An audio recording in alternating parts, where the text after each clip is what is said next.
शब मेराज आने वाली, हम रजब के महीने में हैं। इस महीने की एक रात 26वीं रजब और 27वीं शब क्या हुआ था? मुस्तफा करीम सल्लल्लाहु ताला अलैहि वसल्लम की मेराज का वो वाकया हर साल सुनते हो। हुआ क्या था? हदीसों की रोशनी में जिब्राइल अमीन आए, मुस्तफा करीम सल्लल्लाहु ताला अलैहि वसल्लम को मक्का मुकर्रमा से हरम काबा तक ले गए, हरम से उसके बाद मस्जिद अक्सा ले गए। यहाँ तक का तो वाकया कुरान बयान कर रहा है, सुब्हानल्लज़ी अस्रा बिअब्दिही लैलन मिनल मस्जिदिल हराम इलल मस्जिदिल अक्सा। पाक है वो जात जिसने अपने बंदे खास को मस्जिद हरम से मस्जिद अक्सा तक ले गए। और उसके बाद हुआ क्या? सारे नबियों की इमामत फरमाई, सारे नबियों ने मेरे आका के कसीदे पढ़े। फिर उसके बाद सफर हुआ, पहले आसमान, दूसरे आसमान, तीसरे, चौथे, पांचवें, छठे, सातवें आसमान, हर आसमान पर एक एक नबी से मुलाकात, मेरे आका सल्लल्लाहु ताला अलैहि वसल्लम। उसके बाद अर्श, कुर्सी, लौह कलम, जन्नत, दोज़ख, सबके मनाज़िर मुलाहिज़ा फरमाए, सिदरतुल मुंतहा पर गए। उसके बाद जिब्राइल अमीन वहीं रुक गए, आका आगे, हुजूर पाक सल्लल्लाहु ताला अलैहि वसल्लम अब उस जगह का सफर की जिस जगह का नाम ही नहीं, लामका, उसको जगह भी नहीं कह सकते। जगह वो है जो कायनात के अंदर में, वो लामका, मका ही नहीं, और उसमें सिमत भी नहीं, न पूरब, न पश्चिम, न दक्षिण,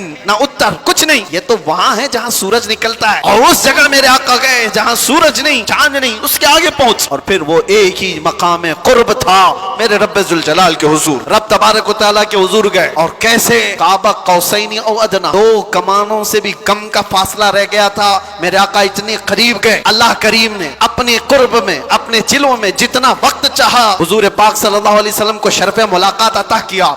बाद में फिर हुजूर आए, बयान करने में इतना वक्त लग रहा है, मेराज का पूरा वाकया भी नहीं, समरी बयान कर रहा हूँ, खुलासा। और हुजूर रब ताला के हुजूर से तोहफा भी लेकर के आए, पता है 50 नमाजों का। मूसा अलैहिस्सलाम मिले, कहा 50 आपकी उम्मत नहीं पढ़ पाएगी, कम करा लाए। गए अल्लाह की बारगाह में, 5 कम कराए, फिर आए, फिर 5 कम कराए, फिर आए, फिर 5 कम कराए। 9 बार बार बार बारगाह रब्बुल इज्जत में जाते रहे, आते रहे, आखिर में 5 रह गई, फिर आए। सोचो ये बयान करने में इतना वक्त लग गया, सिर्फ छोटा सा समरी और खुलासा, लेकिन हकीकत इस वाकई की ये है, ता अर्श गए फिर आए मोहम्मद। कैसे? हुजूर अर्श भी गए, वापस भी आ गए। जिस कमरे में आप आराम कर रहे थे, दरवाजे की कड़ी, अगर दरवाजा खोल करके आदमी जाए तो कड़ी कितनी देर तक हिलती रहेगी? रिवायतों में ये मिलता है, दरवाजे की जो जंजीर है, यहाँ आप दरवाजा बंद करके गए तो कड़ी हिलती है थोड़ी देर तक के लिए। हुजूर जब मेराज का पूरा सफर तय करके आए थे तो दरवाजे की कड़ी अभी हिल रही थी, और बिस्तर पर आदमी सो करके उठे तो बिस्तर कितनी देर तक गर्म रहेगा? Minute, 1.5 minute. लेकिन हुजूर जब मेराज से वापस आए तो बिस्तर अभी भी गर्म था। ये नहीं कहा गया कि सूरज अभी नहीं तुलू हुआ था, ये नहीं कहा गया कि रात पूरी नहीं गुजरी थी, बल्कि ये कहा जा रहा है अरे जंजीर भी हिल रही थी और बिस्तर भी रहा गर्म। अर्श गए फिर आए मोहम्मद सल्लल्लाहु अलैहि वसल्लम।